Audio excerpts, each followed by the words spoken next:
En la noche de otoño, Madrid resplandecía con miles de luces, pero traía consigo un frío que se colaba hasta los huesos.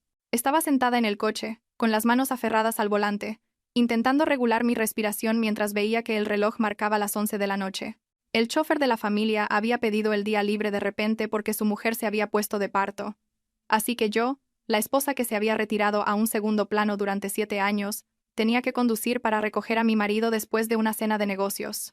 Estaba acostumbrada a esto, acostumbrada a las noches de espera, al penetrante olor a vino en la ropa de mi marido cada vez que volvía. Pero quizás esa costumbre era el veneno que mataba lentamente mis sentimientos sin que me diera cuenta. El coche llegó a la sede de su empresa, y desde lejos, vi la silueta de mi marido, Mateo, esperando bajo el porche. Llevaba el traje azul marino que yo misma le había planchado esa mañana, con el mismo porte elegante y distinguido de siempre. Pero no estaba solo. A su lado había una chica joven, de figura menuda, con un vestido de oficina ajustado y el pelo ligeramente ondulado cayéndole sobre los hombros. Era Valeria, la nueva becaria de la que me había hablado un par de veces durante la cena. Iba a bajar para ayudar, pero mi mano se detuvo en el aire al presenciar la escena. Mateo no abrió la puerta trasera como de costumbre. Rápidamente rodeó el coche hasta el asiento del copiloto y abrió la puerta con una amabilidad inusitada. Valeria sonrió, una sonrisa radiante y algo coqueta. Luego subió al coche, ocupando el lugar que durante 7 años había considerado exclusivamente mío. Lo que me oprimió el corazón no fue que ella se sentara allí, sino la siguiente acción de mi marido. Se inclinó hacia adentro, cogió el cinturón de seguridad y se lo abrochó con cuidado. La distancia entre ellos era tan corta que sentí como si sus alientos se mezclaran bajo la luz amarillenta del vestíbulo. Bajé la ventanilla, esforzándome por mantener la expresión más serena posible. Nuestras miradas se cruzaron. Esperaba que Valeria se asustara, o al menos se sintiera avergonzada, al verme, a la esposa, aparecer, pero no. Me miró. Y en sus ojos brilló un destello desafiante que rápidamente se transformó en una falsa expresión de apuro. Se llevó una mano al pecho, su voz era dulce, pero me resultó estridente. «Ay, Elena, lo siento muchísimo, es que me he subido aquí por costumbre. Es que hoy estoy muy mareada, si me siento detrás, vomito enseguida. ¿Te importa que me quede aquí un ratito? Me da miedo mancharos el coche». Antes de que pudiera decir nada, Mateo intervino. Su voz tenía un tono cortante, como si temiera que yo fuera a ponerle las cosas difíciles a la belleza. «Déjala. Está cansada y mareada. No seas mezquina y te pongas a discutir por un asiento. Bájate y siéntate detrás, que conduzco yo. O si quieres conducir tú, deja que Valeria se quede aquí. No la hagas ir detrás para que se ponga a vomitar y nos deje el coche hecho un asco». Las palabras de mi marido fueron como un jarro de agua fría en plena noche de invierno. ¿Mezquina? ¿Discutir? ¿Por qué sonaban tan amargas esas palabras? Miré al hombre al que había dedicado toda mi juventud, al que había amado y por el que había construido un hogar, y ahora estaba defendiendo a otra mujer delante de mí. No grité, no le recriminé nada, simplemente abrí la puerta en silencio y salí del coche. El viento frío me golpeó, haciéndome temblar, pero ese frío no era nada comparado con la desolación de mi corazón. Abrí la puerta trasera y me acurruqué en un rincón oscuro. Mateo se sentó al volante y Valeria permaneció en el asiento del copiloto. Ella se giró hacia Mateo y, entre risitas, le contó alguna anécdota divertida de la oficina. Durante todo el trayecto a casa, charlaron animadamente, preguntándose por sus aficiones, por las series de moda, por lo que habían comido ese día.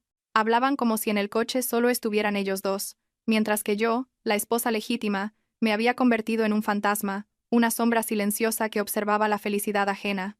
Miré por el retrovisor y vi la mirada de Mateo fija en Valeria. Sus ojos brillaban, llenos de una ternura y una adoración que hacía mucho tiempo que no me dedicaba. Antaño, él también me había mirado así, también me había abrochado el cinturón, también había conducido despacio por miedo a que me mareara, pero ¿era el tiempo demasiado cruel o el corazón humano demasiado voluble? 7 años de matrimonio, y yo creía ser la dueña de su vida. Resultó que solo era una vieja parada de descanso antes de que él buscara nuevas y excitantes aventuras.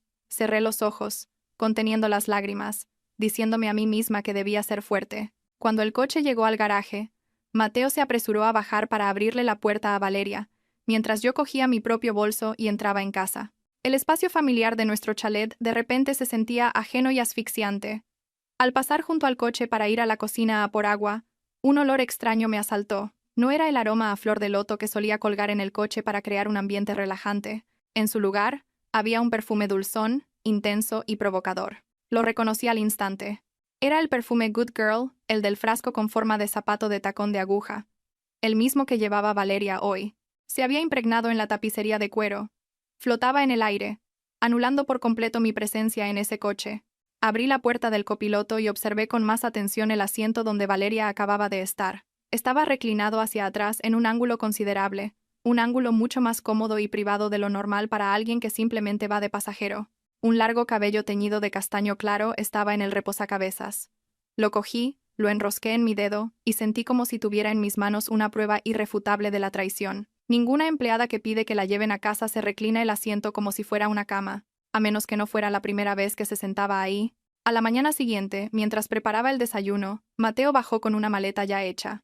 Evitó mi mirada y mientras se ajustaba la corbata dijo: «Elena, tengo que ir a Marbella 3 días por el nuevo proyecto del resort. Han surgido unos problemas urgentes y tengo que irme ya mismo para llegar a tiempo».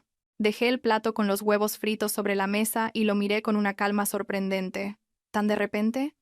¿Necesitas que te prepare las pastillas para el estómago? Últimamente bebes mucho y andas mal del estómago. Mateo hizo un gesto con la mano con cierta prisa en la voz.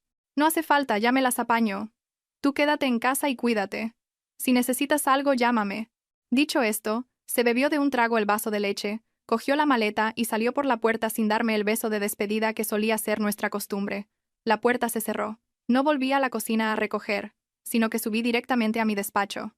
Encendí el ordenador portátil y me conecté a la cuenta de gestión de dispositivos de la familia.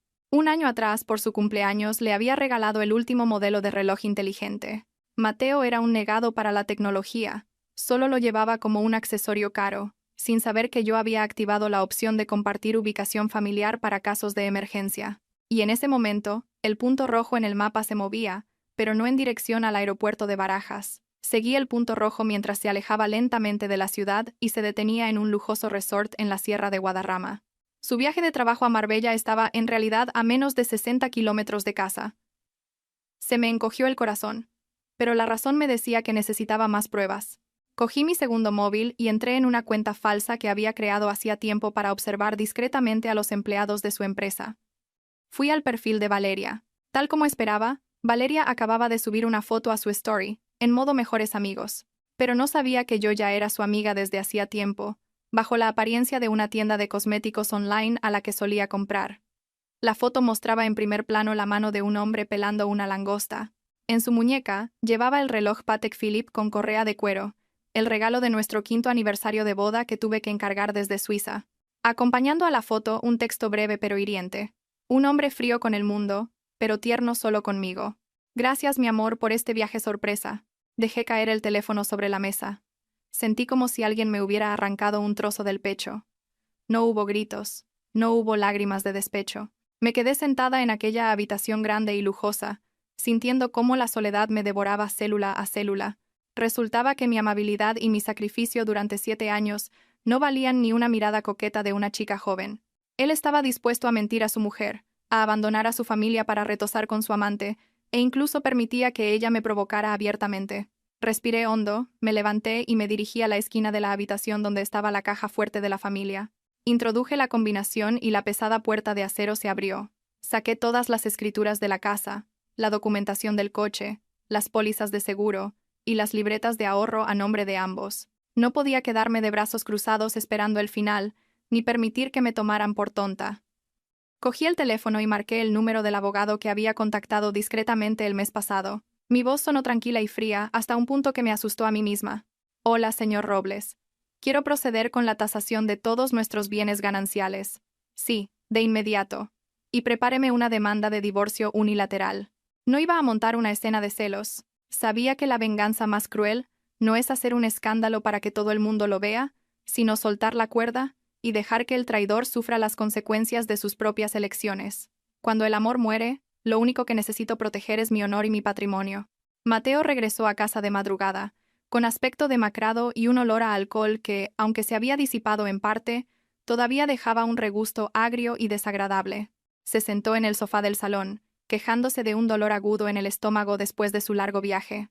Al ver su rostro pálido, A pesar del frío que sentía en mi corazón después de todo lo que había visto, la costumbre de 7 años como esposa hizo que sintiera una punzada de lástima. Me dije a mí misma que esta sería la última vez que lo cuidaría como una esposa de verdad, cumpliendo con mis deberes conyugales antes de que todo se rompiera. Entré en la cocina al amanecer, elegí las costillas más tiernas y las cocí a fuego lento con arroz, hasta que se convirtió en un caldo espeso que desprendía un suave aroma a cebolleta y hierbabuena. Era su plato favorito cada vez que se encontraba mal o enfermo, el plato que, según él, solo le entraba si lo cocinaba su mujer. Puse el caldo en un termo para mantenerlo caliente, lo envolví cuidadosamente en un paño de cocina para conservar el calor y conduje hasta su oficina. Las calles por la mañana estaban abarrotadas y ruidosas, un contraste total con el silencio aterrador que reinaba en mi interior. Al llegar al vestíbulo de la empresa, la secretaria me miró con apuro, intentando detenerme sin atreverse a hacerlo. No había avisado. Fui directamente hacia el despacho del director general. La pesada puerta de madera de limba estaba cerrada. Estaba a punto de llamar cuando escuché unas risitas provenientes del interior. El sonido que se filtraba por la rendija de la puerta era agudo e hiriente. Me erizó la piel. Respiré hondo y empujé la puerta con fuerza. La escena que vi me heló la sangre. El termo que llevaba en la mano casi se me cae. Valeria estaba sentada cómodamente en el regazo de Mateo, con los brazos rodeándole el cuello de forma muy íntima. Estaba quejándose mientras le enseñaba su mano pálida y delicada, con una voz tan dulce como la miel adulterada con azúcar químico. Mira, amor. Ayer al abrirte la botella de vino me hice un rasguño. Me duele mucho, ¿sabes? Mateo cogió su mano y sopló suavemente en el diminuto arañazo, casi invisible a simple vista. La mirada que le dedicó estaba llena de una compasión que nunca me había mostrado a mí cuando estuve postrada en cama con fiebre alta. Al verme aparecer, Valeria no mostró ningún miedo ni se levantó apresuradamente para disculparse. Fingió un sobresalto, se levantó tambaleándose y accidentalmente golpeó una taza de agua caliente que estaba sobre la mesa. La taza se volcó y el agua le salpicó la mano, haciendo que Valeria soltara un grito desgarrador. ¡Ay, qué quema, cariño! En realidad, el agua de la taza ya se había enfriado bastante, pero su actuación era digna de un Oscar. Mateo se levantó de un salto, como un resorte. No me preguntó cuándo había llegado ni qué traía. Me apartó bruscamente a un lado para pasar. La fuerza del empujón me hizo tambalear. El termo con el caldo cayó al suelo de mármol. El sonido metálico del impacto fue ensordecedor. La tapa saltó y el caldo caliente se desparramó por todo el suelo, salpicando mis tacones y el bajo de mi falda. El aroma del caldo se mezcló con el perfume penetrante de la habitación, creando una mezcla nauseabunda. Mateo gritó, con la cara roja de ira. ¿Pero qué haces, Elena? ¿Estás loca? Me quedé paralizada en medio del charco de caldo, mirando a mi marido, al hombre con el que había compartido cama y vida, que ahora me miraba como si fuera su enemiga. Antes de que pudiera decir nada, continuó gritando. Valeria es solo una becaria. Es delicada. No traigas tus celos de mujer amargada a mi oficina, para asustar a mis empleados. Mira, por tu culpa se ha quemado. Claramente. Había sido ella quien había volcado el agua. Claramente, había sido él quien me había empujado. Pero en sus ojos, en ese momento, yo era la alborotadora, la esposa vieja y fea que estaba acosando a su amada. Mateo cogió a Valeria en brazos. Ella hundió la cabeza en su pecho, mirándome a escondidas por encima de su hombro ancho con una mirada de triunfo mezclada con burla. La llevó corriendo fuera para llevarla a urgencias. A pesar de que su herida era apenas una rojez del tamaño de una picadura de mosquito, dejándome sola en la oficina, bajo las miradas curiosas de los empleados que se asomaban por la puerta de cristal. Nadie se atrevió a entrar a ayudarme. Solo susurraban entre ellos, señalando a la mujer fracasada que era yo. No lloré. Las lágrimas parecían haberse secado la noche anterior. Me agaché para recoger el termo abollado. Miré el caldo derramado en el suelo y sentí que era como nuestros 7 años de matrimonio. Una vez derramado, no se podía recoger. Fui a la papelera de la esquina y tiré el termo dentro.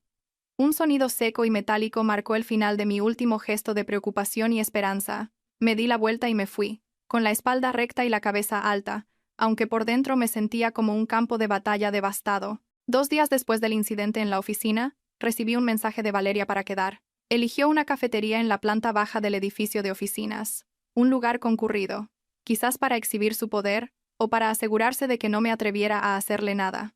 Llegué puntual, con un elegante vestido de seda verde musgo y un maquillaje sutil pero definido, que irradiaba el aura de una mujer madura y segura de sí misma.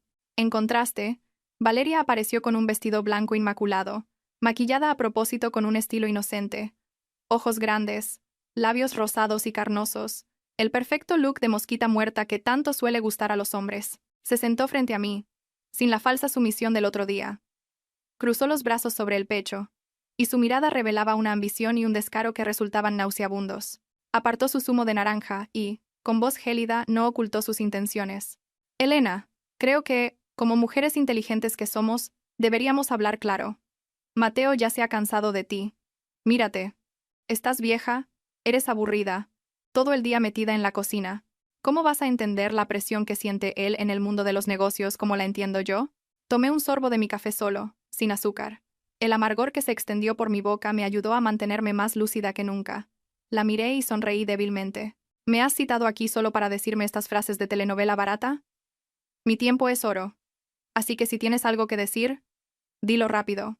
Valeria esbozó una sonrisa de suficiencia, como si tuviera la sartén por el mango. Quiero que pidas el divorcio voluntariamente. No le compliques las cosas a Mateo. Aferrarse a un hombre que ya no te quiere es patético. Pon un precio. ¿Cuánto quieres por cederme el puesto de esposa del director general? ¿500.000 euros? ¿1 millón? Le diré a Mateo que te lo transfiera de inmediato, como compensación por tu juventud perdida.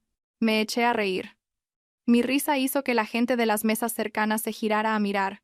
Dejé la taza de café en el plato, la miré directamente a los ojos, y con una voz tranquila pero llena de autoridad dije: ¿Crees que Mateo tiene tanto dinero líquido? Querida, ¿eres muy ingenua o te haces la tonta? El patrimonio de Mateo, desde el coche en el que te sientas hasta la casa en la que vive y las acciones de la empresa, son todo bienes gananciales adquiridos durante el matrimonio. Y yo, la que tiene todos los documentos legales y el control financiero, soy quien decide cuánto dinero tiene él. Me incliné hacia adelante, bajando la voz, pero cada palabra era tan afilada como un cuchillo. 50 millones. Los contratos de mis diseños y los beneficios de mis inversiones durante estos 7 años valen 10 veces más que la cifra que acabas de mencionar. ¿Pretendes usar el dinero de mi marido para comprarme mi puesto de esposa? ¿Sabes que, si nos divorciamos ahora, Mateo se irá con una mano delante y otra detrás, e incluso con una deuda enorme por incumplir las capitulaciones matrimoniales? En ese caso, ¿seguirías queriendo ese trono vacío? La cara de Valeria cambió de color, pasando de rosada a pálida y luego a un rojo intenso de ira. No esperaba que yo estuviera tan informada de la situación financiera ni que fuera tan firme. Su confianza y su delirio de poder quedaron expuestos sin piedad. La vergüenza la convirtió en furia.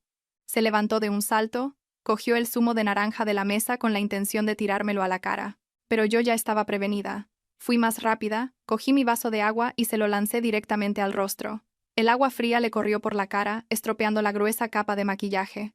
El rímel se le corrió por las mejillas, dándole un aspecto patético. Gritó. Cuando intentó abalanzarse sobre mí, ya me había levantado, había cogido mi bolso, y con frialdad le dije: ¿Ya te has despejado? Si quieres ser la otra, al menos ten un poco de cerebro, no hagas el ridículo. La próxima vez que quieras verme, ven con un abogado, no con esa cara dura, no te recibiré. Di media vuelta y me fui, dejándola allí, pataleando y gritando en vano, en medio de los murmullos de la gente. Salí de la cafetería. El sol del mediodía era deslumbrante, pero no sentía calor, solo una ligera sensación de alivio en el corazón. Ese fin de semana, mi suegra, Carmen, me llamó a primera hora de la mañana. Su voz sonaba autoritaria por teléfono, exigiéndonos que fuéramos a la casa familiar para la comida en memoria del bisabuelo. Subrayó que era una ocasión importante, con toda la familia reunida, y que no podíamos faltar. Acepté, con el corazón encogido, sabiendo que tendría que enfrentarme de nuevo a las falsas apariencias familiares. Me volví hacia Mateo, pero él estaba pegado al teléfono, deslizando el dedo rápidamente por la pantalla y sonriendo para sí mismo. Cuando le mencioné lo de ir al pueblo, frunció el ceño, con una clara expresión de fastidio. Ve tú sola. Hoy tengo una junta de accionistas de imprevisto. Es muy importante, no puedo faltar. Dile a mamá que estoy ocupado trabajando para sacar el país adelante, no de fiesta, para que no se preocupe. Lo miré, sabiendo perfectamente que mentía. ¿Qué junta de accionistas iba a haber un domingo? Más bien una cita con su amante. Pero no lo desenmascaré. Asentí en silencio, me cambié de ropa y conduje sola. La casa familiar, un caserón imponente en las afueras, tenía el patio lleno de coches. Mi suegra, vestida con un elegante traje de chaqueta rojo y un collar de perlas, estaba dando órdenes a los empleados que preparaban la comida. Al verme llegar sola, la sonrisa se le borró de los labios. Me llevó a un rincón apartado y con voz áspera preguntó: ¿Dónde está Mateo? ¿Por qué vienes sola? Hoy están aquí todos sus tíos. ¿En qué lugar me dejas? Dejé tranquilamente la cesta de fruta sobre la mesa y la miré a los ojos, con una voz suave pero cargada de intención. Dice que tenía una reunión urgente, mamá. Pero creo que está ocupado con algo más importante. Dicho esto, saqué el móvil y abrí la foto que Valeria había subido hacía 15 minutos. En la foto Mateo cargaba con varias bolsas de marcas de lujo, sonriendo feliz junto a Valeria en un concurrido centro comercial. El pie de foto era breve pero provocador. Me consiente y me compra el mundo entero. Carmen miró la pantalla del teléfono. Su expresión cambió varias veces, de la sorpresa a la ira, y finalmente a una resignación incomprensible. Pensé que llamaría a su hijo para regañarle, o que, al menos, mostraría algo de empatía conmigo. Pero no. Me devolvió el teléfono, suspiró, y me soltó un sermón. Bueno, hija, todos los hombres tienen sus caprichos y sus aventuras por ahí. Trabaja mucho, y si necesita un poco de diversión para desestresarse, es normal. Como esposa, tienes que ser paciente. Hay que saber mirar para otro lado para que haya paz en casa. No vayas aireando los trapos sucios. Si él queda mal, ¿quién queda peor? Las palabras de mi suegra fueron como sal en una herida abierta. Resulta que, para ella, la infidelidad de su hijo era una forma de desestresarse. ¿Y mi dolor? Una nimiedad que debía ocultarse. Defendía a su hijo ciegamente, despreciando mis sentimientos. Miré a aquella mujer a la que durante 7 años había llamado mamá con respeto, y ahora me parecía una extraña, una mujer cruel. No le contesté. Solo esbocé una sonrisa amarga, una sonrisa que contenía todo mi desprecio y mi decepción. Durante la comida permanecí en silencio, como una sombra. Escuché los brindis, escuché a mi suegra alardear de los éxitos de su hijo, y de lo buena nuera que era yo. Cada elogio era como una aguja clavándose en mis oídos. Miré la mesa repleta de manjares, pero tenía un sabor amargo en la boca, y no podía tragar. Me di cuenta de que el último resquicio de respeto y afecto que sentía por esa familia se había desvanecido con el consejo de paciencia de mi suegra. Terminé mi plato, pedí disculpas, y me fui antes, alegando que no me encontraba bien, dejando atrás el bullicio de una familia a la que ya no pertenecía. En octubre, la empresa de Mateo organizó un evento de team building en un resort de lujo con uno de los mejores campos de golf de España. Como esposa del director, mi nombre estaba, por supuesto, en la lista de invitados. Lo irónico era que Valeria también iba, en calidad de asistente personal para ayudar con el trabajo. El ambiente en el grupo era tenso. Todos entendían implícitamente la situación de este triángulo amoroso. Las miradas curiosas y compasivas se dirigían furtivamente hacia mí. Ignoré a todo el mundo. Mantuve una expresión serena y desempeñé el papel de una esposa tan generosa que rozaba la estupidez. Esa tarde el sol brillaba y soplaba una suave brisa de otoño. Mateo, entusiasmado, invitó a todos al campo de golf. Llevaba un conjunto deportivo de marca, con un aspecto juvenil y dinámico. Valeria, con una minifalda plisada blanca y un polo ajustado que resaltaba sus curvas, no se separaba de él, pidiéndole que le enseñara a jugar. Delante de todos los empleados, Mateo no dudó en rodearle la cintura por detrás, coger el palo de golf con ella para corregirle la postura, mientras le susurraba cosas al oído y sonreía. Se acariciaban públicamente como si yo no existiera, como si la moral fuera un lujo innecesario en ese lugar. Para ir al siguiente hoyo teníamos que usar un buggy de golf. El pequeño vehículo de 4 plazas lo conducía Mateo, y Valeria insistió en sentarse a su lado para poder preguntarle sobre la técnica. Yo me senté en silencio en la parte de atrás, junto a un joven empleado que parecía muy incómodo. El camino del campo de golf era sinuoso, con algunos tramos de pendiente pronunciada y resbaladiza por la lluvia de la noche anterior. Mientras bajábamos una larga cuesta, Mateo, aparentemente absorto en su conversación con Valeria, no prestaba atención al camino. De repente, una ardilla cruzó corriendo justo delante del buggy. Mateo, sobresaltado, dio un volantazo brusco. El vehículo se tambaleó violentamente. Las ruedas patinaron sobre la hierba mojada y perdió el control, dirigiéndose a toda velocidad hacia unas grandes rocas decorativas al borde de un lago. ¡Cuidado!, grité, agarrándome con fuerza al chasis. En ese instante de vida o muerte, el tiempo pareció detenerse. Vi con total claridad la reacción de mi marido. Por instinto soltó el volante, pero no para protegerse a sí mismo ni para intentar controlar el vehículo. Se abalanzó hacia la derecha, usando todo su cuerpo para proteger a Valeria, abrazándola con fuerza para protegerla del inminente impacto. Se oyó un estruendo ensordecedor. El buggy se estrelló contra las rocas y volcó. Como nadie me protegía y no llevaba cinturón de seguridad en la parte trasera, la inercia me lanzó por los aires. Mi cuerpo voló, y luego cayó al suelo. Mi cabeza se golpeó con fuerza contra el borde afilado de una de las rocas. Un dolor agudo y punzante me recorrió el cráneo, y la sangre caliente empezó a brotar, nublándome la vista. Yacía en la hierba, con el cuerpo dolorido como si estuviera roto en 1000 pedazos. Intenté abrir los ojos y mirar hacia el buggy volcado. Mateo y Valeria salían a trompicones. Valeria solo tenía rasguños leves en brazos y piernas, y lloraba desconsoladamente por el susto. Mateo, aunque también tenía sangre en la frente, no le prestó atención a su propia herida. Se apresuró a coger a Valeria en brazos, preguntándole una y otra vez: ¿Estás bien? ¿Te duele algo?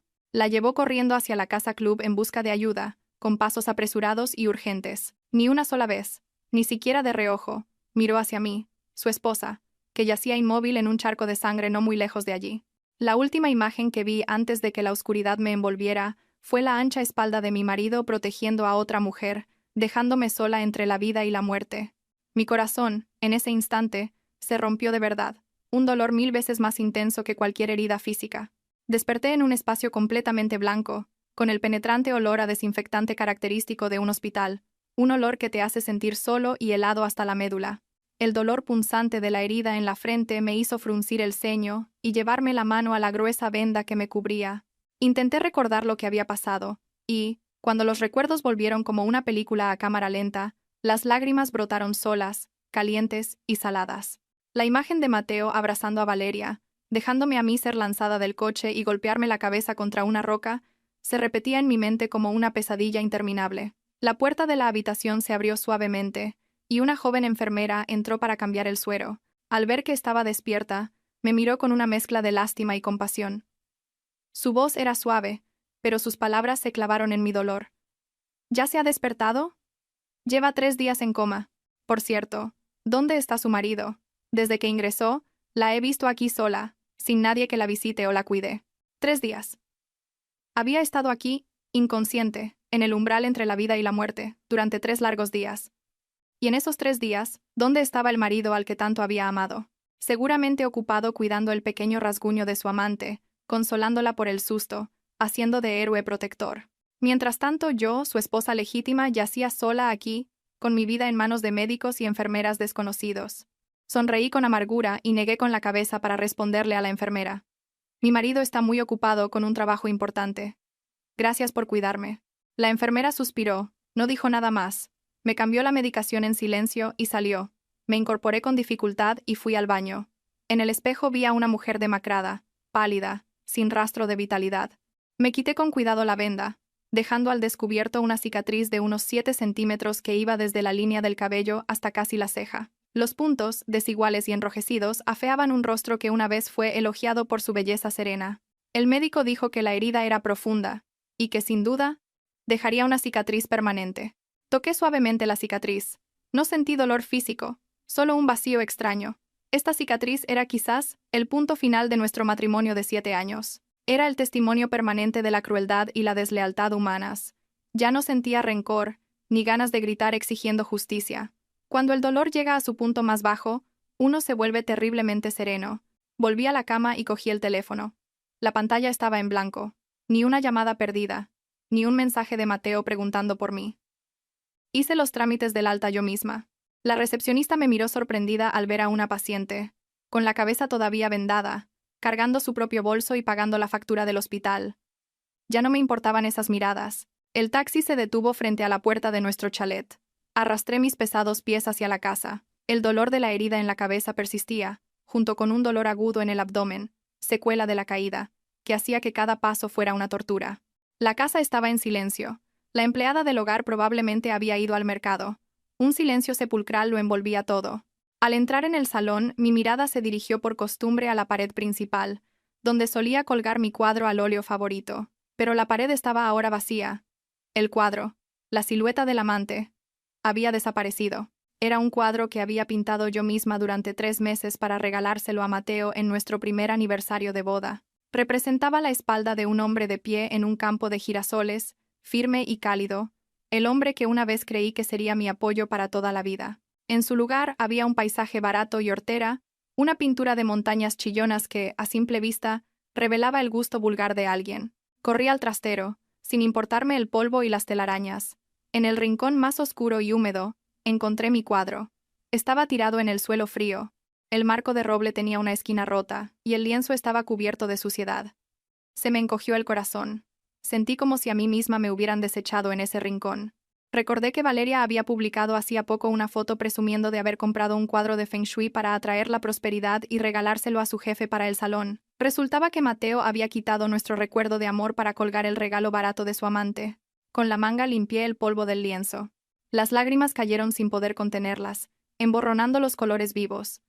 7 años, y yo había atesorado cada recuerdo, mientras que él los trataba como basura. Me levanté, saqué el cuadro, y llamé al director de una galería de arte benéfica que conocía. Mi voz era ronca pero firme. Hola Marcos, quiero añadir una pieza a la subasta de esta noche. Sí, es la silueta del amante. El precio de salida, el que tú decidas. Marcos, al otro lado de la línea, pareció dudar. Elena, pero si siempre has dicho que este cuadro era tu tesoro más preciado, que nunca lo venderías. ¿Qué ha pasado? Lo interrumpí, con una voz tan fría que hasta a mí me resultó extraña. ¿De qué sirve guardar el objeto si la persona ha cambiado? Véndelo por lo que sea.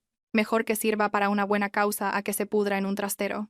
Colgué, miré el cuadro por última vez y se lo entregué al transportista que acababa de llegar. El camión se alejó, llevándose mi amor con él. Volví a entrar y miré el cuadro hortera de la pared. Sonreí con desdén. Mateo, si tanto querías borrar mi imagen para reemplazarla por la de ella, te ayudaré a cumplir tu deseo. Lo borraré todo para que, cuando te des cuenta, solo quede el vacío. Esa noche Mateo volvió a casa antes de lo habitual. Entró en el dormitorio, todavía con el traje de oficina, pero el olor a perfume de mujer y a tabaco impregnado en su ropa era tan fuerte que me dio náuseas. Al verme sentada en la cama con la cabeza vendada, se detuvo un momento. Un atisbo de desconcierto cruzó su mirada, pero rápidamente lo ocultó bajo su habitual indiferencia. Se acercó a la cama, intentó tocarme el hombro, y dijo con voz desganada: ¿Has vuelto? ¿Cómo está la herida? Aquel día me asusté mucho. Valeria se quejaba de dolor y la llevé a ella primero. Cuando volví me dijeron que ya te habían llevado al hospital. Ya sabes cómo soy de preocupón. Y Valeria es tan delicada. Temía que le pasara algo grave. Su excusa torpe e irresponsable me repugnó. Me aparté para evitar su contacto y respondí con frialdad: No me he muerto. No tienes que fingir que te preocupas. Esta herida es solo superficial. Nada comparado con el arañazo de tu amante. Mateo frunció el ceño, molesto. Ya empiezas otra vez con tus celos. Te he dicho que entre Valeria y yo solo hay una relación profesional. La veo como a una hermana pequeña. No te montes películas que solo sirven para agotarte. Dicho esto, se quitó la chaqueta, la tiró sobre una silla y se metió en la cama a mi lado, intentando abrazarme, quizás para compensar, o simplemente para satisfacer sus necesidades. El olor de su cuerpo, mezclado con el perfume barato de Valeria, me revolvió el estómago. El recuerdo de cómo la abrazó en el accidente volvió a mi mente y sentí una oleada de asco. Lo aparté con todas mis fuerzas, mi voz sonó dura. Suéltame, no me toques. Estoy cansada, quiero descansar. Sorprendido por mi empujón, Mateo cayó hacia atrás, mirándome con asombro. En 7 años, nunca lo había rechazado. Por muy cansada o enferma que estuviera, si él quería, yo siempre cedía. Era la primera vez que me resistía con tanta firmeza. Su orgullo de macho herido se despertó. Se incorporó y me espetó. ¿Qué te pasa? ¿Un marido no puede ni tocar a su mujer? ¿O es que el golpe en la cabeza te ha vuelto loca? No te hagas la interesante. ¿Qué mujer más amargada siempre con esa cara larga? Ya cansa. Cogió una almohada, la tiró con rabia al suelo y se fue a dormir a su despacho, dando un portazo. El sonido de la puerta cerrándose fue como un martillazo que terminó de hacer añicos mi corazón. Me acurruqué en la enorme cama, y las lágrimas corrieron silenciosamente por mis mejillas, empapando la almohada. Lloraba, no porque mi marido me hubiera insultado, sino por lástima hacia mí misma. La gala benéfica de la alta sociedad de la ciudad se celebraba en un lujoso hotel de 5 estrellas. Lámparas de araña de cristal, música suave, vestidos de noche carísimos y un ambiente impregnado de perfumes de alta gama. Asistí como diseñadora y como esposa del director de una importante constructora. Elegí un vestido de terciopelo negro, ceñido, que realzaba mi piel blanca y mi belleza madura y misteriosa. Oculté hábilmente la cicatriz de la frente con un mechón de pelo ondulado, pero ninguna cantidad de maquillaje podía ocultar el dolor de mi corazón. Apenas me había sentado cuando vi entrar a Mateo. No venía solo, ni se dirigió hacia mí. Llevaba del brazo a Valeria. Ella lucía un llamativo vestido rojo palabra de honor, con una abertura lateral atrevida que dejaba al descubierto sus piernas. Se aferraba a Mateo, riendo y coqueteando, con una mirada desafiante, como queriendo marcar su territorio. Mateo no parecía en absoluto incómodo. La presentaba a sus socios como su asistente especial, pero la forma en que le rodeaba la cintura dejaba claro cuál era su verdadera relación. Su llegada atrajo no pocas miradas curiosas y murmullos. Algunos me miraban con lástima, otros, con regocijo, esperando ver el espectáculo. Permanecí inmóvil como una estatua, tomando un sorbo de vino tinto, dejando que el sabor amargo se extendiera por mi lengua. Se había atrevido a traer a su amante a este lugar, a humillarme públicamente delante de todo el mundo. Con ese gesto, había quemado el último puente que le quedaba para volver. Valeria me vio. Arrastró a Mateo para pasar por delante de mi mesa y dijo, en voz lo suficientemente alta para que yo la oyera, «Cariño, ese vestido negro es tan viejo y lúgubre, ¿no crees? No pega nada con este ambiente tan alegre». Mateo me lanzó una mirada fría y luego se volvió hacia Valeria con una sonrisa. «Bueno, cada uno tiene su gusto, amor. Vayamos a sentarnos por allí, aquí el ambiente está muy cargado». La subasta comenzó. Joyas, jarrones antiguos, los lotes iban saliendo y adjudicándose. Hacia el final, el presentador con voz grave anunció, «Y ahora, un lote muy especial, un óleo titulado La silueta del amante. Es una obra donada por la diseñadora Elena, esposa del director Mateo». En la gran pantalla del escenario apareció la imagen del cuadro. El hombre de pie en el campo de girasoles se veía vívido y lleno de amor. Toda la sala exclamó con admiración. Vi a Mateo quedarse paralizado, la copa de vino detenida en el aire. Miró fijamente la pantalla y luego se giró bruscamente hacia mí, con una expresión de incredulidad. Quizás no esperaba que me atreviera a sacar a subasta pública el tesoro de amor que tanto había cuidado.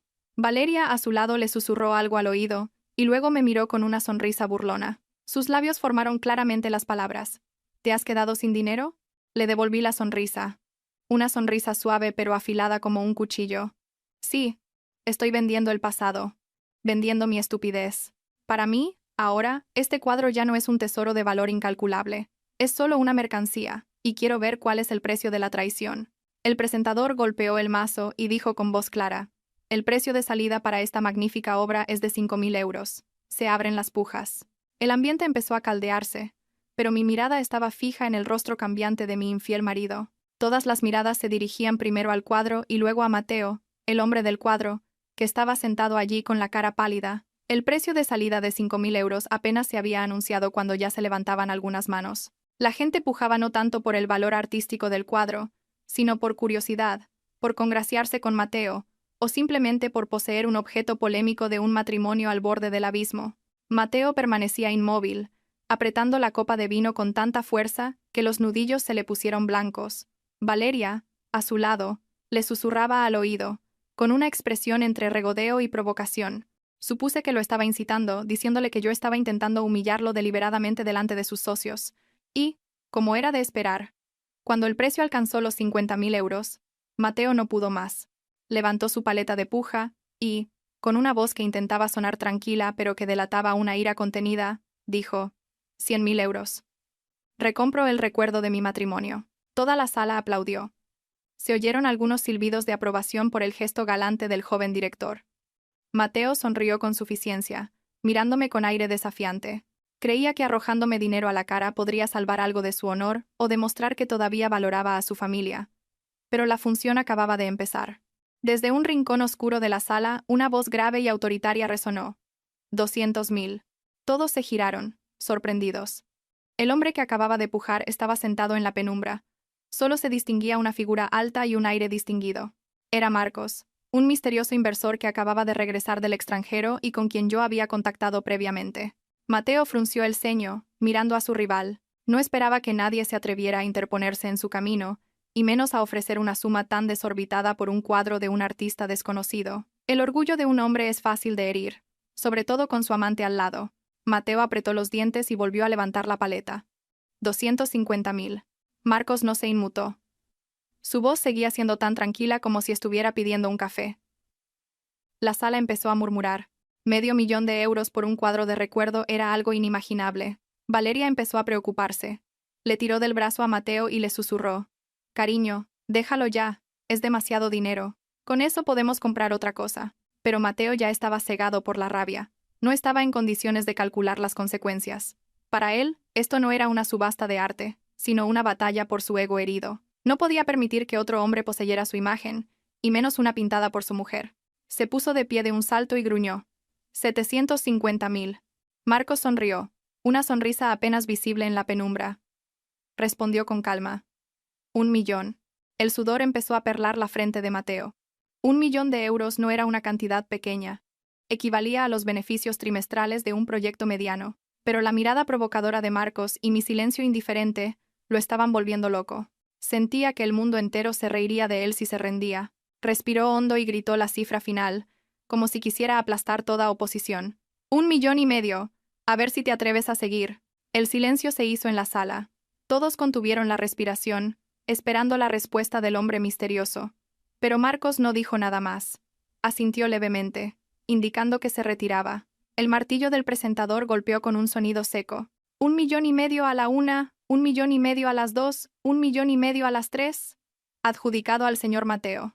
Los aplausos resonaron, pero Mateo se desplomó en su silla como si se hubiera quedado sin fuerzas. Había ganado. Pero era una victoria amarga y estúpida. 1.500.000 de euros para recomprar algo que él mismo había tirado a un trastero. Miré a Mateo y luego a Valeria, que tenía cara de pocos amigos por el dinero gastado. Sentí una amarga ironía. Resultaba que al final nuestros 7 años de matrimonio tenían un precio. Un precio muy caro pagado por un orgullo herido. Después de la subasta, Mateo me arrastró a un pasillo solitario. Jadeaba, con la cara enrojecida por el alcohol y la frustración. Me miró fijamente y siseó entre dientes. ¿Estás contenta? Me has tendido una trampa, ¿verdad? Sacas el cuadro a la venta para que yo tenga que gastarme una fortuna en recomprarlo. Eres una víbora, Elena. Tanto necesitas el dinero. Si es así, pídemelo y te daré una limosna. No hacía falta montar este circo. Me apoyé en la pared, me ajusté el mechón de pelo que cubría mi cicatriz y miré con calma al hombre descontrolado que tenía delante. No me justifiqué ni respondí a sus insultos. Simplemente, dije con suavidad, te estás montando una película. Vendí el cuadro porque me cansé de él. Después de 7 años mirando esa espalda, me agoté. Tú no lo valoraste, lo tiraste al trastero. Así que dejé que alguien que sí lo valorara lo tuviera. ¿Qué hay de malo en eso? Que tú hayas pagado 1.500.000 es cosa tuya, nadie te ha obligado. Mateo se quedó sin palabras. Intentó decir algo, pero se calló. Continué, con una voz desprovista de emoción.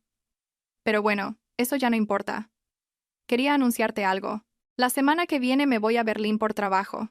El proyecto con los socios alemanes necesita supervisión directa. Estaré allí unos 3 meses. O quizás más dependiendo de cómo vaya todo. Al oír la palabra Berlín, los ojos de Mateo se iluminaron de una forma extraña. La ira de antes se desvaneció, reemplazada por un alivio y una alegría que intentó ocultar sin éxito.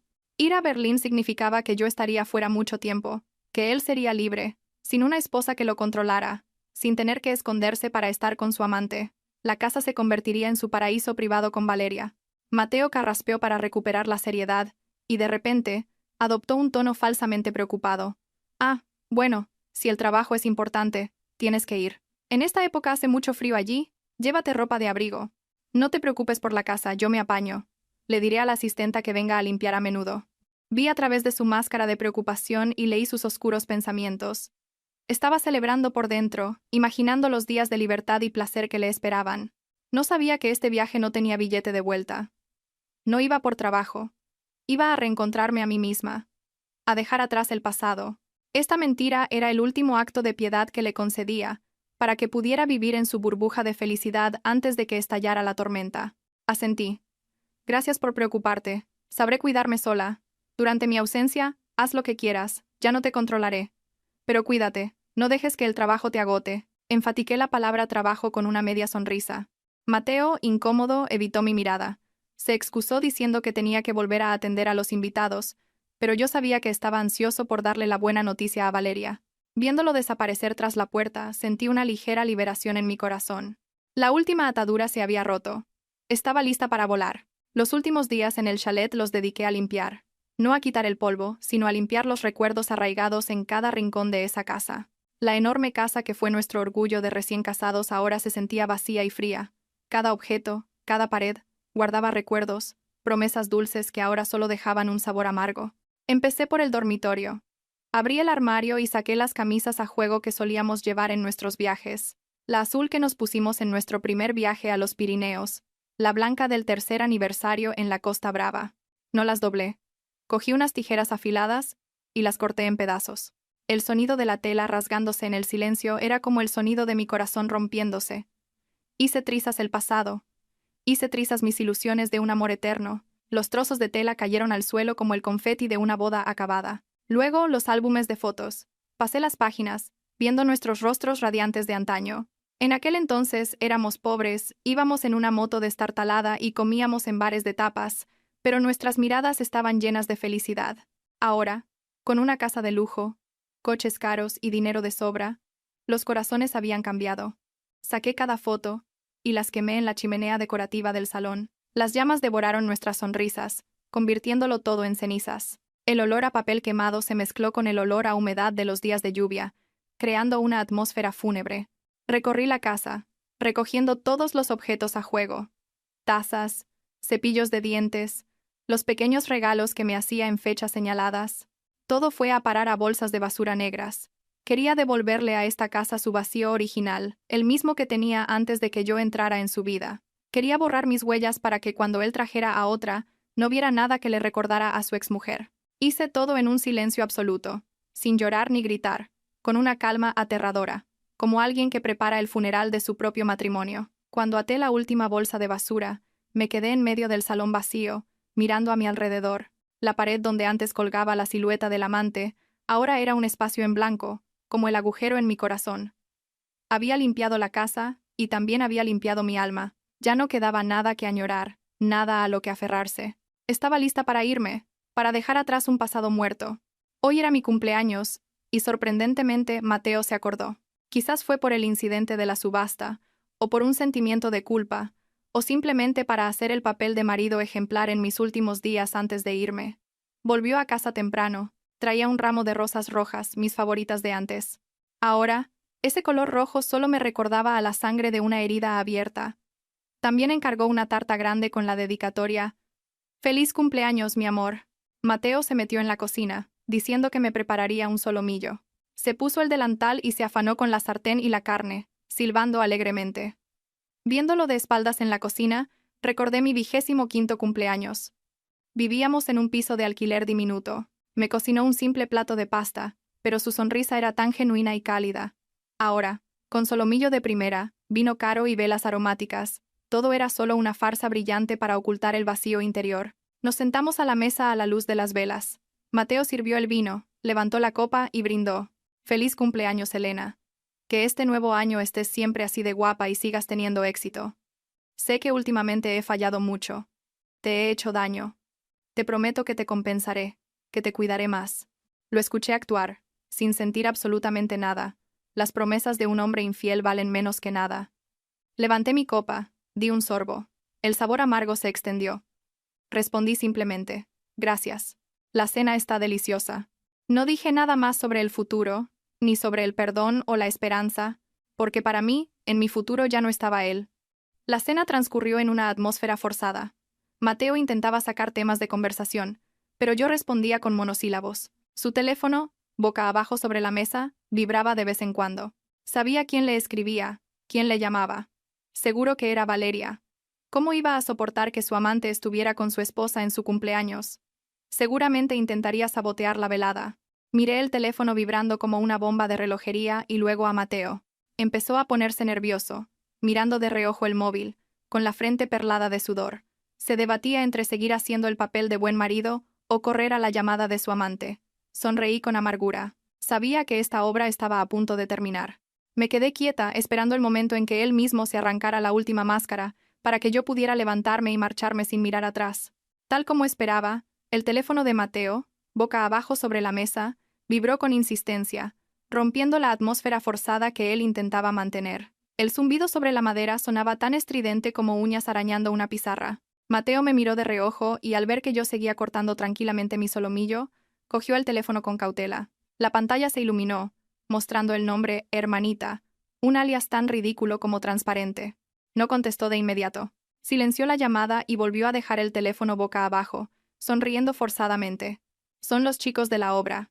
Seguro que hay algún problema con los materiales. Que esperen». Hoy lo más importante es el cumpleaños de mi mujer. Pero la persona al otro lado de la línea no parecía dispuesta a rendirse. El teléfono volvió a vibrar 1, 2, 3, 4 veces. La paciencia de Mateo se agotaba. El sudor en su frente delataba su ansiedad. A la quinta llamada no pudo más. Se levantó de un salto y salió al balcón para contestar. Cerró la puerta de cristal, pero aún así pude oírle susurrar, intentando calmar a alguien. «Ya lo sé. No te preocupes. Vale, voy para allá enseguida». Volvió a la mesa, con una expresión de disculpa y remordimiento que ya me tenía harta. Tartamudeó. «Elena, lo siento. Se ha ido la luz en el almacén de materiales de San Blas y el sistema de alarma contra incendios está fallando. Tengo que ir para allá ahora mismo. No vaya a ser que pase algo grave. Tú sigue cenando, ¿vale? Vuelvo en cuanto termine». Miré por la ventana. Empezaba a levantarse viento y se veían relámpagos. ¿Un apagón en el almacén? ¿O era que su amante tenía miedo de los truenos y necesitaba un abrazo que la protegiera? Dejé los cubiertos y lo miré directamente a los ojos, con una mirada tan tranquila como un lago en calma. «Ve. El trabajo es importante. Ya soplaré yo sola las velas. Al fin y al cabo, ya estoy acostumbrada a estar sola». Mateo se quedó un poco desconcertado por mi inesperada calma. Quizás esperaba una escena de celos, una recriminación que le diera una excusa para enfadarse y marcharse con la conciencia más tranquila. Pero mi falsa comprensión lo descolocó aún más. Me dio un beso rápido y frío en la frente, cogió su chaqueta y las llaves del coche y salió corriendo de casa como un fugitivo. La puerta se cerró, dejándome sola en la inmensa habitación. Las velas de la tarta seguían encendidas. La cera derretida caía, roja como la sangre. Me quedé mirando las llamas parpadeantes, escuchando cómo la lluvia empezaba a golpear los cristales.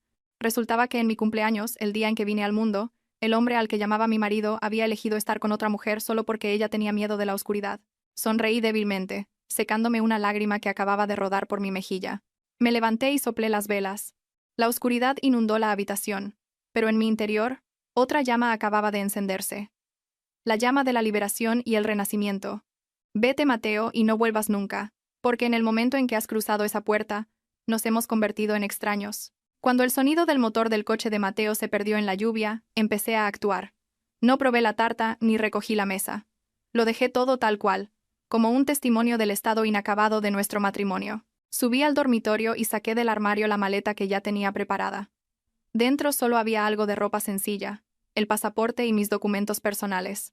Me senté en el tocador y me quité la alianza que había llevado en el dedo anular durante 7 años. El anillo liso de oro blanco dejó una marca pálida en mi dedo. La sensación de vacío en el dedo me dio un vuelco al corazón, pero la razón me devolvió rápidamente a la realidad. Dejé el anillo sobre la mesa, junto a la demanda de divorcio que ya había firmado. Mi firma era firme, sin el menor temblor, reflejando mi absoluta determinación. Saqué de la cartera una tarjeta de crédito negra. En ella estaba exactamente el 1,5 millones de euros de la subasta del cuadro, más todo el dinero de mi dote y mis ahorros personales. Dejé la tarjeta junto a la demanda, con una pequeña nota que decía, escuetamente, «Te devuelvo todo. El dinero del cuadro, la alianza y la libertad que tanto deseabas. La contraseña es nuestra fecha de boda. Espero que aún la recuerdes». Miré la habitación por última vez. La cama de matrimonio, ahora enorme y fría. La foto de nuestra boda en la pared, con nuestras sonrisas radiantes, ahora tan falsas. Arrastré la maleta fuera de la habitación. El sonido de las ruedas sobre el parqué de madera sonaba como el crujido de los recuerdos rotos. No usé el ascensor. Bajé por las escaleras, escalón a escalón, como para grabar este dolor por última vez, y luego dejarlo ir para siempre. Al salir seguía lloviendo a cántaros. Había pedido un taxi con antelación.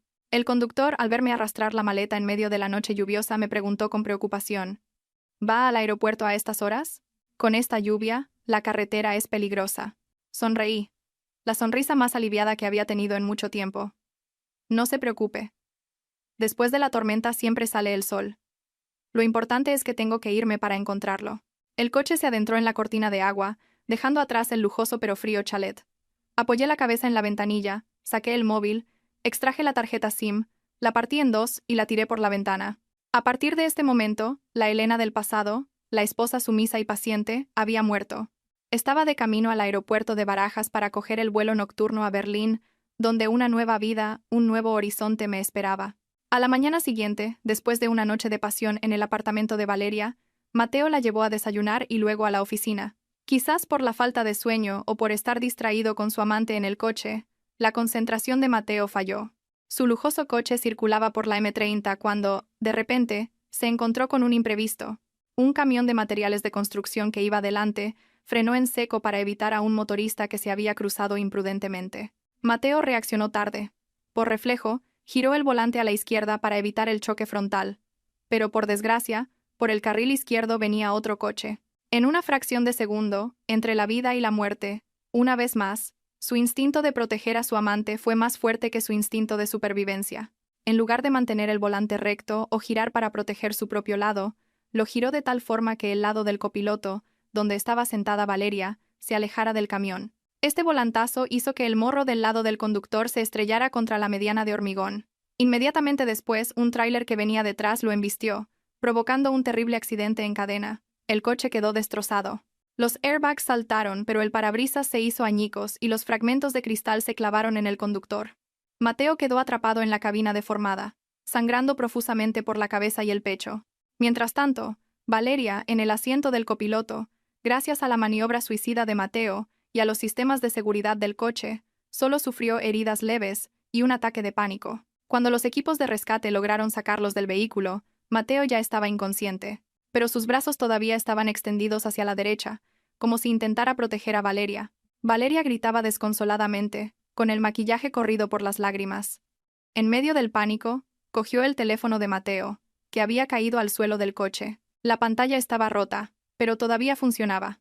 Temblando, marcó el único número en el que pudo pensar en ese momento, el mío. Llamó desesperadamente, con la esperanza de que yo, la esposa oficial, acudiera a resolver este desastre como siempre. Pero solo obtuvo la respuesta fría de la operadora. El número marcado no está disponible. Había apagado el teléfono. Había roto la SIM. Estaba en un lugar muy lejano, fuera de la cobertura de estas tragedias. Al no poder contactarme, Valeria entró en pánico. A su alrededor, las sirenas de las ambulancias, los murmullos de los curiosos y los flashes de los móviles grababan la trágica escena de un amor clandestino que acababa de pagar un precio muy alto. Aterricé en el aeropuerto de Berlín en una tarde ventosa. El frío europeo era diferente al frío húmedo de Madrid. Era seco y cortante, pero me despejó la mente de una manera extraña. Fui al apartamento que la empresa me había alquilado, deshice la maleta y luego puse una nueva tarjeta SIM en mi teléfono para avisar a mi madre de que había llegado bien. En cuanto me conecté al Wi-Fi, el teléfono empezó a vibrar sin parar. Una avalancha de notificaciones de redes sociales y mensajes pendientes. Movida por la curiosidad, abrí Facebook. Lo primero que vi en mi feed fue una foto que se estaba compartiendo a una velocidad vertiginosa. La foto del accidente de esa mañana se centraba en Mateo, ensangrentado, pero todavía en una postura protectora hacia la joven que estaba a su lado. El autor de la publicación había añadido un comentario emotivo. Esto es amor de verdad. En el umbral de la muerte, él usa su cuerpo para proteger a su amada. Ojalá ambos estén bien. Un amor verdadero. La foto recibió miles de me gusta y se compartió masivamente. Los internautas, desconocedores de la historia completa, llenaron la publicación de comentarios elogiosos. Ojalá alguien me quisiera así. Este chico se merece un 10. El amor que vence a la muerte. Al leer esos comentarios, no pude evitar reírme a carcajadas. Una risa amarga que me hizo llorar. ¿Amor verdadero? ¿Una historia de amor? Si supieran que ese héroe era el marido de otra mujer y que la chica protegida era la tercera en discordia que había destrozado una familia, ¿seguirían elogiándolos? Pero la verdad no puede ocultarse para siempre, especialmente en la era digital. Pocas horas después de que la foto se hiciera viral, los detectives de Internet ya habían descubierto la identidad de las víctimas. Una cuenta anónima, probablemente de un conocido o un empleado de la empresa, comentó, destapando la verdad. Pero si ese es Mateo, el director de la constructora X, está casado, con una mujer guapísima y buena. La chica es una becaria que se llama Valeria. Esto es adulterio y karma, no una historia de amor. El viento cambió de dirección en un instante. De los elogios, la gente pasó a los insultos más crueles. Las palabras más duras se lanzaron contra Mateo y Valeria. Adúlteros. Se lo merecen. El karma existe. Pobre la esposa en casa. El caso se convirtió rápidamente en tendencia. El escándalo del día. Las acciones de la empresa de Mateo, que ya estaban en una situación precaria, se desplomaron en cuanto abrió la bolsa por la tarde. Sentada junto a la ventana, viendo caer las hojas doradas en las calles de Berlín, Leía esas noticias caóticas. No sentí satisfacción, ni dolor. Me sentí como si estuviera viendo una tragicomedia protagonizada por extraños. Apagué el teléfono, lo dejé sobre la mesa, y me levanté para prepararme una taza de té caliente. Fuera. Empezó a nevar. Los copos blancos caían, cubriendo toda la suciedad del mundo. En España se desataba una tormenta. Aquí, en mi pequeño apartamento, encontré la primera paz en 7 largos años. Mateo despertó después de más de 20 horas en coma. El dolor de sus múltiples heridas lo trajo de vuelta del borde de la muerte. La luz blanca y cegadora del techo del hospital le hizo entrecerrar los ojos. Tenía la garganta seca y un sabor amargo en la boca. Y el primer nombre que salió de sus labios agrietados no fue el de la amante a la que acababa de salvar, sino el mío. Elena. Agua. Pero su llamada no fue respondida por una mano suave que lo cuidara, ni por un vaso de agua tibia cuya temperatura hubiera sido comprobada cuidadosamente, como había sido durante los últimos 7 años. Una mano suave pero temblorosa tomó la suya, acompañada de un sollozo lastimero. Mateo, has despertado. Me has dado un susto de muerte. ¿Sabes que he llorado hasta quedarme sin lágrimas? Mateo forzó la vista. La imagen borrosa se fue aclarando. Frente a él estaba Valeria, con los ojos hinchados y el maquillaje corrido. Llevaba una bata de hospital holgada y solo tenía un pequeño vendaje en la mano. Su presencia, en lugar de conmoverlo, le provocó una vaga decepción. Apartó débilmente su mano de la de ella y miró alrededor de la fría habitación VIP, buscando una figura familiar. Susurró con voz ronca: ¿Dónde está mi mujer? ¿Dónde está Elena? ¿Por qué no está aquí? Valeria se quedó helada. El llanto se le atascó en la garganta. Se mordió el labio, con una expresión entre ofendida y dolida.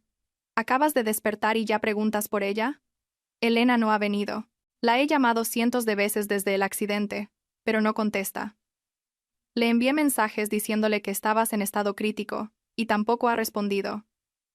Seguramente está enfadada contigo y te ha abandonado. Un sentimiento de inquietud comenzó a invadir la mente de Mateo, más frío que la anestesia. Sabía que yo podía estar enfadada, podía ser distante, pero nunca lo habría abandonado en un momento de vida o muerte. En 7 años, por muy grande que fuera la discusión, un simple estornudo suyo era suficiente para que yo me preocupara. Intentó incorporarse, pero el dolor de sus costillas rotas le hizo gemir y le gritó a Valeria: «¡Dame mi teléfono! ¡Rápido!». Valeria, temblando, le entregó el teléfono con la pantalla destrozada. Mateo marcó mi número con los dedos manchados de sangre seca, con un aspecto patético. No hubo tono de llamada, solo la voz monótona de la operadora. «El número marcado no está disponible». Llamó a su madre. Ella, entre lágrimas, lo regañó por teléfono, diciéndole que tampoco podía contactarme. Un miedo que nunca antes había sentido se apoderó de él. No era miedo a la muerte, sino miedo al silencio. Mi silencio, en ese momento, era como la calma del mar antes de un tsunami. Tranquilo pero premonitorio de la destrucción. Empezó a darse cuenta de que algo terrible había sucedido.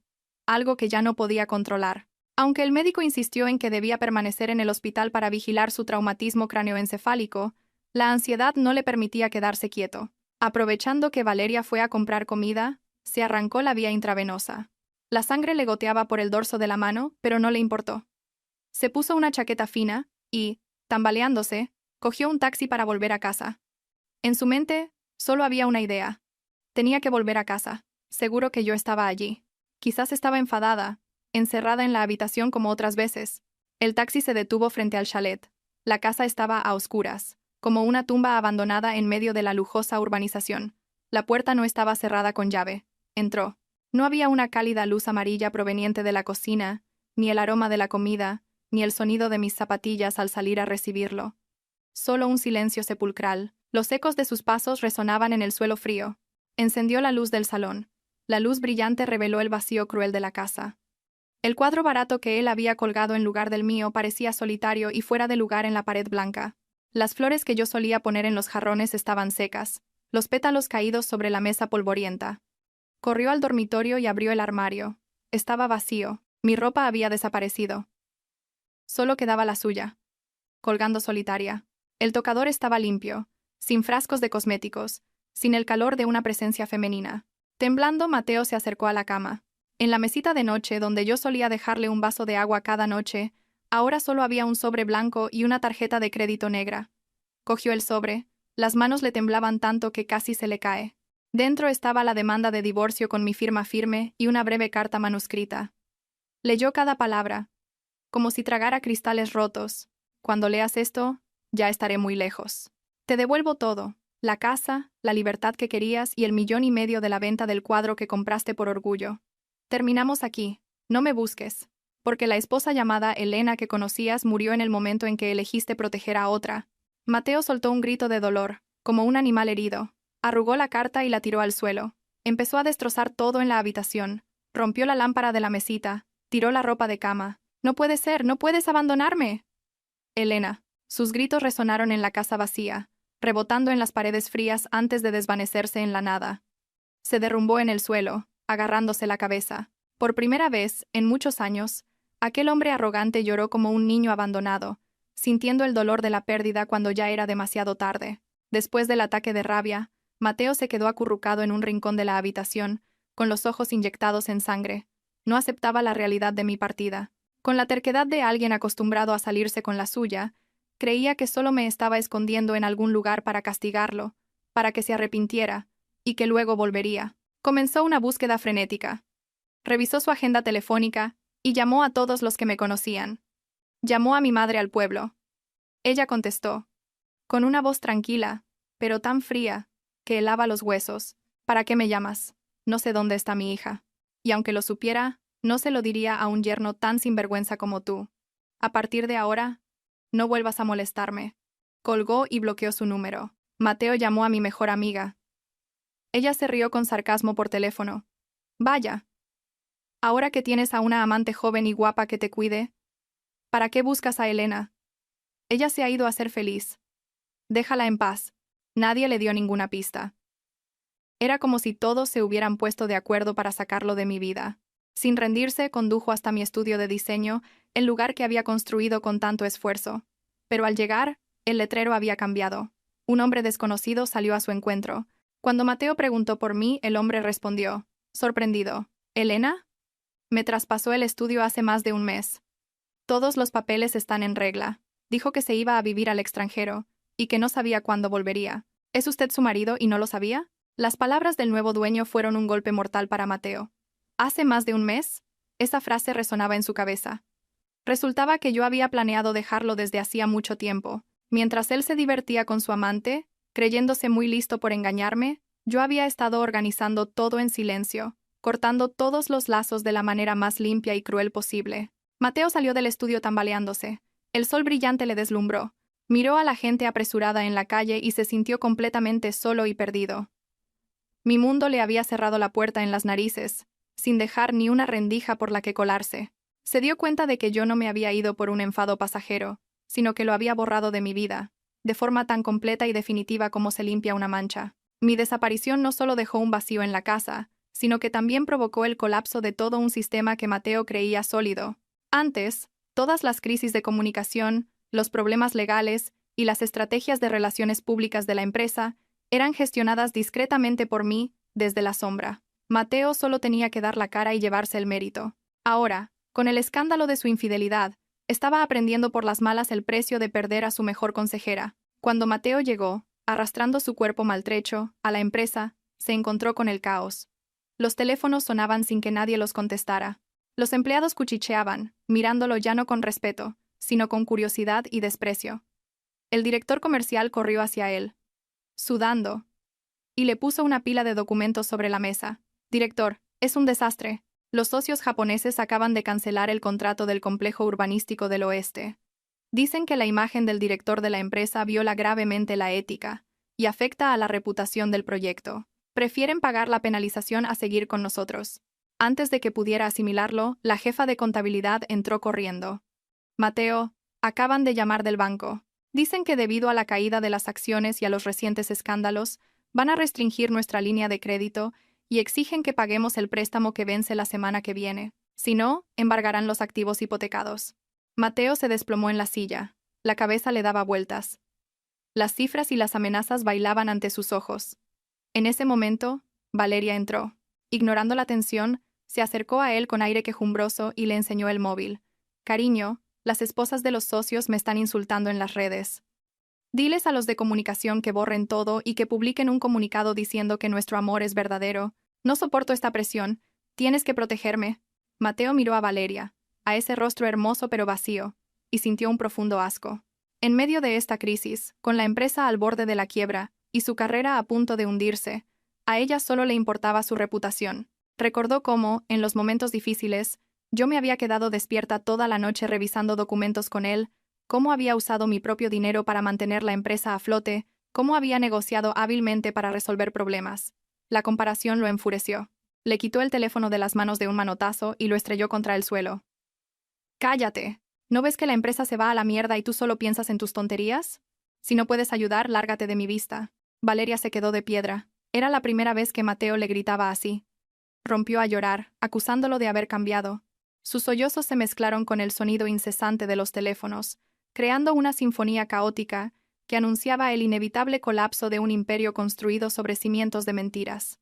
Mientras Mateo se desvivía por negociar con el banco, Valeria no solo no lo apoyó, sino que accedió sigilosamente a su ordenador personal. Como su asistente de confianza, no le fue difícil burlar la escasa seguridad de la empresa en ese momento. Su objetivo no era salvar la compañía, sino el contrato de diseño del complejo urbanístico del sur, la última gallina de los huevos de oro que le quedaba a Mateo. En secreto, copió todos los datos de la licitación, la lista de clientes VIP y los planos confidenciales en un pequeño pendrive.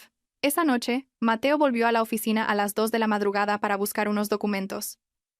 La luz de su despacho estaba encendida. Entró de puntillas, pensando en sorprender a su trabajadora amante, pero la escena que vio lo dejó paralizado. Valeria estaba sentada frente al ordenador, tecleando rápidamente, mientras hablaba por teléfono con alguien en un tono coqueto y calculador. Hola Marcos, sí, ya lo tengo todo. Los 3 millones de antes, transfiéremelos ahora mismo. En cuanto terminemos esto me voy a Singapur. No pienso quedarme con este viejo acabado y arruinado. Mateo se quedó petrificado en la puerta, los oídos le zumbaban. ¿Viejo acabado y arruinado? Esas palabras salían de la boca de la mujer que, el día anterior, le juraba amor eterno. La rabia lo consumió, se abalanzó sobre ella, le arrancó el teléfono de la mano y lo estrelló contra el suelo. Rugió. ¿Qué demonios estás haciendo? ¿No te he tratado lo suficientemente bien? Dejé a mi mujer, arriesgué mi vida por ti, para que ahora me apuñales por la espalda. Pillada infraganti, Valeria ya no fingió miedo. Se levantó, se arregló el pelo, y su sonrisa inocente se transformó en una mueca de desprecio absoluto. Lo miró de arriba abajo y dijo con voz gélida: «Despierta, Mateo. ¿De verdad creías que te quería? Si no fueras el director general, si no tuvieras dinero para comprarme bolsos de lujo y coches caros, ¿crees que te habría mirado? Ahora estás a punto de quedarte en la calle. Tengo que mirar por mí misma. Si eres tonto, es tu problema». Sus palabras fueron como una daga en el corazón de Mateo. Se dio cuenta de que su inocencia y fragilidad eran solo una fachada para ocultar un alma de serpiente. Intentó pegarle, pero Valeria retrocedió rápidamente, levantando el pendrive como amenaza. «Si me tocas, publicaré todas las pruebas de tu evasión de impuestos y sobornos. Entonces no solo irás a la quiebra, sino a la cárcel». Mateo se detuvo, impotente.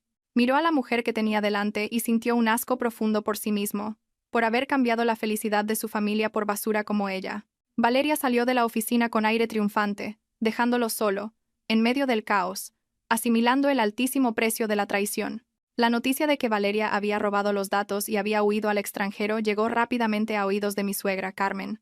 Era una mujer de hierro, que había pasado toda su vida calculando y construyendo el patrimonio familiar, pero esta vez, la cruda realidad la derrumbó. Corrió a la empresa y encontró a su hijo sentado en el suelo, rodeado de papeles desordenados y botellas de alcohol vacías. Al ver el estado lamentable de su adorado hijo, no pudo contener su furia. Se acercó, lo agarró por el cuello de la camisa, lo levantó y le dio una bofetada que resonó en el silencio. Mateo no se movió, no se defendió. Se quedó quieto, con la marca de los 5 dedos en la cara y un hilo de sangre en la comisura de los labios. Carmen gritó. Las lágrimas corrían por su rostro maquillado, ahora emborronado. «¿Ya has espabilado? Mira lo que has hecho. Echas de casa a una esposa buena y fiel para meter a una zorra que ha destrozado esta familia. ¿Cuántas veces te lo he dicho? Una esposa se elige por su virtud, no por su belleza. ¿Sabes todo lo que Elena ha hecho por ti?» Mateo levantó sus ojos enrojecidos y la miró, con la voz rota. ¿Ella? ¿Qué podía hacer ella? Solo sabía cocinar y limpiar. Y se fue. Carmen soltó una risa amarga. Sacó de su bolso una vieja libreta de ahorros y se la tiró. Abre los ojos y mira. Hace 3 años, cuando tu empresa tuvo problemas, ¿quién me dio el dinero para pagar los intereses del banco? Fue Elena. Vendió todo el oro que le dieron sus padres, sacó todos sus ahorros y me los dio. Pero me prohibió decírtelo porque no quería herir tu orgullo de hombre. Ella se sacrificó en silencio por ti, poco a poco. ¿Y tú? Usaste el dinero con el que ella salvó tu reputación para mantener a otra. Mateo cogió la libreta, las manos le temblaban. Las cifras, las fechas, todo estaba ahí. Recordó esa época. Pensó que había sido su propia habilidad la que había salvado la empresa. Resultaba que todo se debía al sacrificio silencioso de su esposa. Una esposa que nunca se quejó, que nunca pidió nada a cambio, que simplemente lo apoyó desde la sombra, y él la había despreciado, la había llamado aburrida y anticuada. El remordimiento lo inundó como un tsunami, hundiéndolo en un dolor insoportable. Cayó de rodillas a los pies de su madre, y abrazándole las piernas, lloró como un niño. Mamá, me equivoqué. La he perdido para siempre. Carmen, entre la rabia y la pena, se agachó y abrazó la cabeza de su hijo, llorando con él. Toda su vida calculando, despreciando a su nuera por no venir de una familia rica. Ahora entendía que lo más valioso de una familia no es el dinero, sino la lealtad. Pero ya era demasiado tarde. El agua derramada no se puede recoger. Tras el shock y la quiebra de la empresa, Mateo se convirtió en una sombra de sí mismo. Ya no le importaba salvar su carrera. En su mente solo había un objetivo: encontrarme. Contrató al mejor detective privado, gastando sus últimos ahorros para encontrar mi paradero. Después de semanas de angustiosa espera, un rayo de esperanza apareció. El detective le envió una foto, tomada de lejos. Una mujer menuda, con un abrigo beige, paseando por una calle nevada. Al fondo, la icónica torre de televisión de Berlín. Aunque la foto era borrosa, Mateo me reconoció al instante. Mi forma de caminar ligeramente encorvada, la manera de llevar la bufanda cubriéndome el cuello, era inconfundible. Cogió la foto, acariciando mi rostro en la pantalla con manos temblorosas, mientras las lágrimas caían. Te he encontrado. Por fin te he encontrado, Elena. Pero ir a Alemania a buscarme era ahora un gran problema. Sus bienes estaban embargados y apenas le quedaba dinero. Miró a su alrededor en la casa vacía, y su vista se posó en el reloj Patek Philippe de su muñeca, el regalo de aniversario que yo le hice, y en el viejo Mercedes que quedaba en el garaje. Sin dudarlo, se quitó el reloj y condujo el coche a un concesionario de segunda mano. El dueño, un viejo conocido, lo miró con lástima al ver su aspecto descuidado y su barba de varios días. Le ofreció un precio ridículamente bajo, pero Mateo no regateó. Necesitaba el dinero de inmediato. Con el fajo de billetes en la mano, corrió a una agencia de viajes y compró el primer vuelo a Berlín. Su médico le llamó para advertirle que sus heridas internas aún no habían sanado y que un vuelo tan largo podría ser peligroso.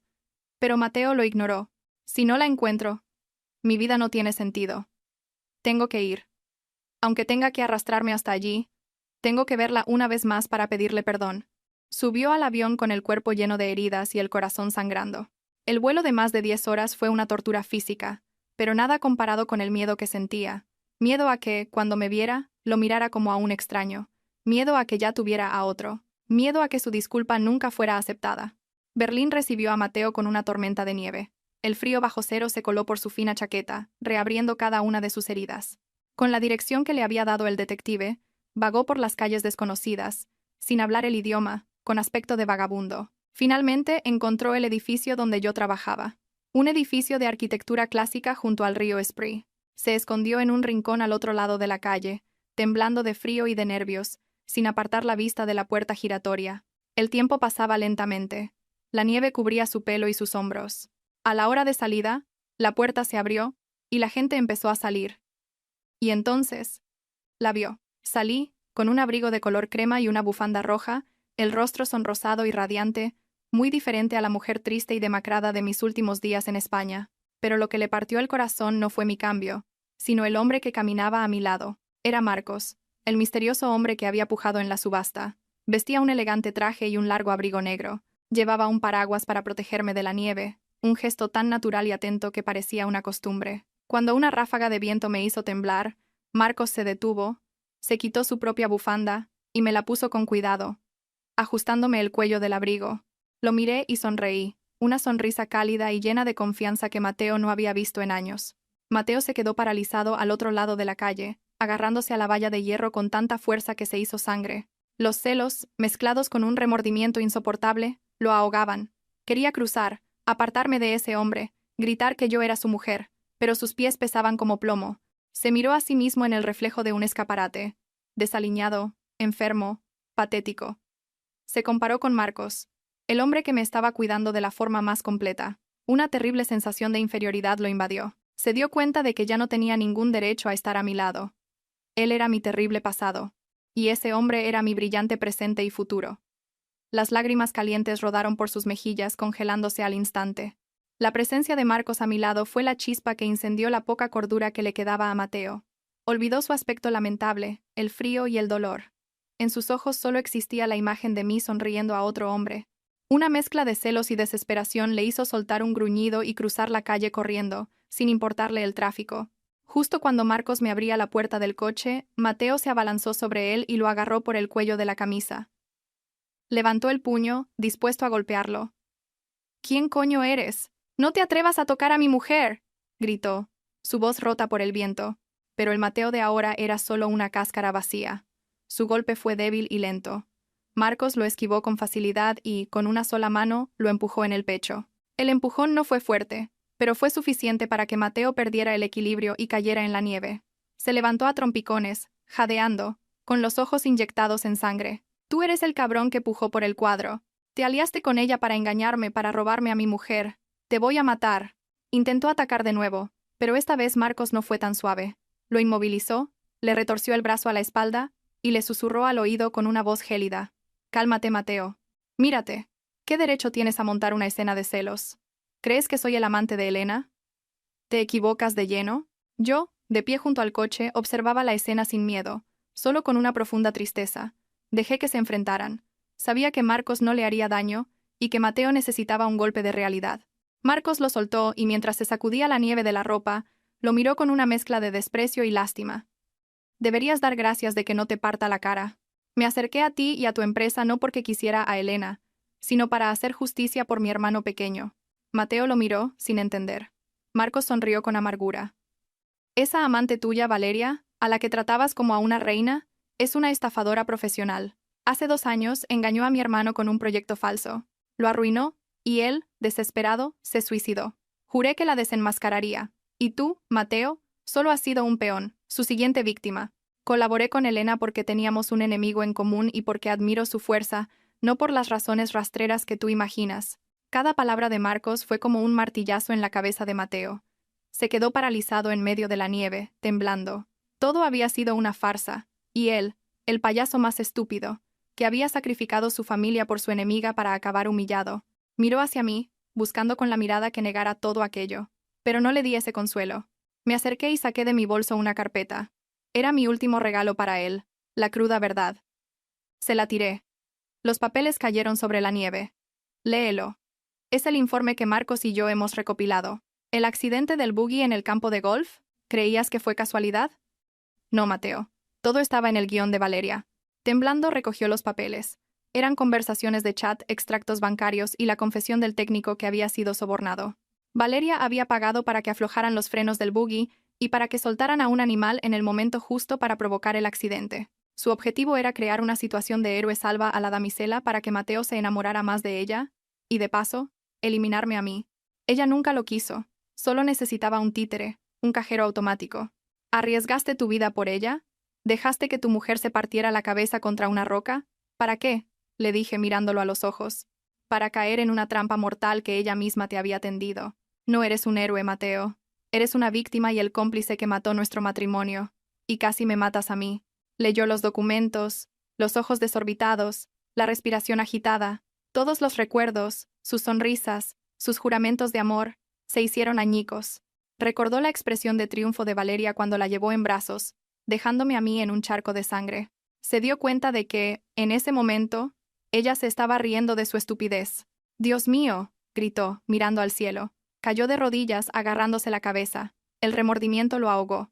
Se dio cuenta de que había cambiado un diamante por un trozo de cristal, que había destrozado su hogar por un nido de víboras. Esa verdad era más cruel que la muerte. La tormenta de nieve amainó, pero el frío se hizo más intenso. Mateo permanecía arrodillado en la nieve, sin sentir las rodillas congeladas. Levantó la vista hacia mí. Sus ojos hinchados suplicaban. Se arrastró de rodillas intentando tocar el bajo de mi abrigo, pero retiró la mano, como si temiera ensuciarlo. Elena, me equivoqué. Lo siento de verdad, su voz se rompió en sollozos.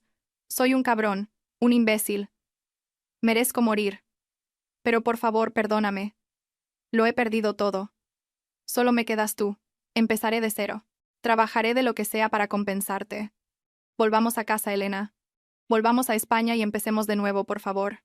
Mirar al hombre que había sido toda mi juventud arrodillado y suplicando me provocó una extraña sensación de vacío. El amor, el odio, el dolor. Todo parecía haberse desvanecido, dejando solo cenizas frías. Retrocedí un paso. Levántate, Mateo. No te humilles más. ¿Para qué pides perdón? Para calmar tu conciencia. La cicatriz de mi frente, la cicatriz de mi corazón. ¿Crees que unas disculpas pueden borrarlas? Lo sé que no sollozó, pero todavía te quiero, Elena. De verdad que te quiero. No me dejes, no me conviertas en un extraño. Sonreí, una sonrisa tan ligera como un copo de nieve. ¿Sabes? La muerte de un matrimonio no la causa una tercera persona, sino la decepción acumulada. Cuando elegiste protegerla a ella y abandonarme a mí, el amor que sentía por ti murió. Ya no te odio, porque odiar significa que todavía me importas. Y ahora, para mí, solo eres un viejo conocido, un extraño con el que compartí un tramo del camino, y entre extraños, no hay nada que perdonar. La palabra extraño fue el golpe de gracia. Se quedó mirándome, atónito. Hubiera preferido que lo insultara, que le pegara, cualquier cosa antes que esa indiferencia. Mi frialdad era su sentencia de por vida. Hundió la cabeza en la nieve, comprendiendo que me había perdido para siempre. Saqué de mi bolso la demanda de divorcio que había preparado en España. La puse delante de él, junto con un bolígrafo.